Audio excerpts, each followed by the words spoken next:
great majority of writings by spiritual leaders and motivational speakers, the concept of moving forward in your life and living without fear is key.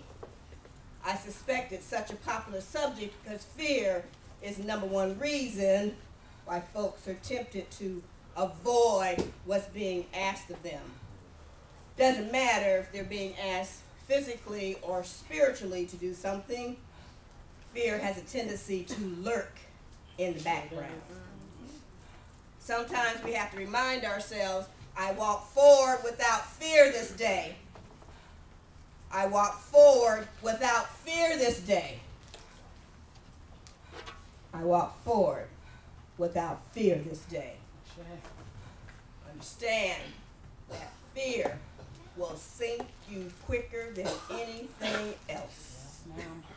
It will undermine you quicker than anything else. Fear is our biggest obstacle in life and can disrupt our faith. It can make it difficult for us to follow spiritual inspirations and instructions that is being given to us. Did you really mean for me to do that, Lord? Yes, I did. So, has fear created potholes on your road of life? And if it has, what are you doing about it? Is fear challenging you from getting out there and fulfilling your life destiny, your life mission? Are you an active or passive participant in your life? That's an important thing to ask. Are you active? Or are you just sitting back waiting for the universe to drop something in your lap? It's going to drop something in your lap, all right. You may not like it. So you have to be an active participant in your life. Now, sometimes fear is good. That's our internal warning system that alerts us that something is wrong and we need to do something about it. Now, if that's the only time that it appeared, that'd be cool. Be nothing to worry about. However, for many of us, fear appears when it's neither helpful nor wanted. It appears as an illusion. And if you're not paying attention, you think it's real. You go, oh my God, what's going on? Instead of saying, you know what? This is the illusion. This is not my truth. Adopt that phrase. This is not my truth. This is not my truth. This is not my truth. The other side of it is it your truth or is someone else trying to shove their truth down your throat? It's another thing you need to think about. Instead of being a motivating factor to us, it becomes paralyzing sometimes when it's attached to something that really isn't a threat. For instance, changing things in your life when you know they need to be changed.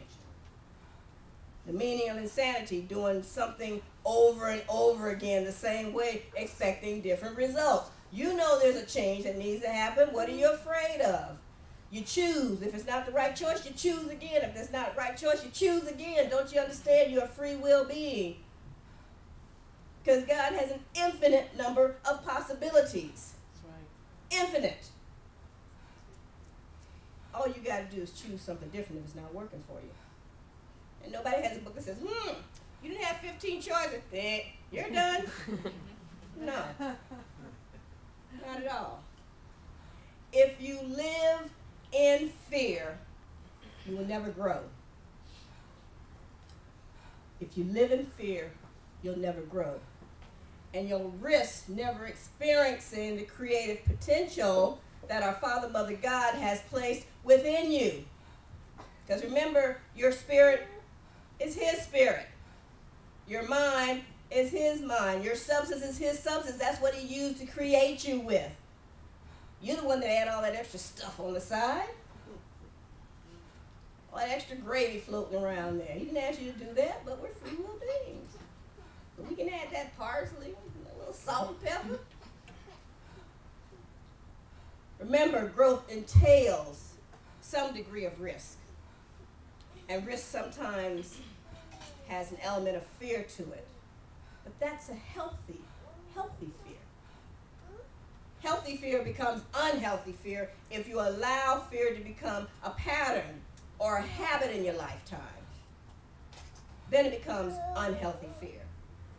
Pretty soon you'll falsely see yourself as the victim, as someone who can't or won't cope with life challenges, also known as learning opportunities. Remember, you signed a sacred contract before you came here. You signed on the dotted line, oh yeah, I'll sign, yeah, just put me some paper. I got this. And then you incarnate. You drink from the river of forgetfulness, and you get to this side and you go, whoa, hold up, I know I couldn't have created this. Yeah, you did. I couldn't have drawn this to me. Oh, yeah, you did. These folks keep stepping on my foot. You need to move your feet. They keep pushing my buttons. Cover them up. They keep fighting my goat. Hide it.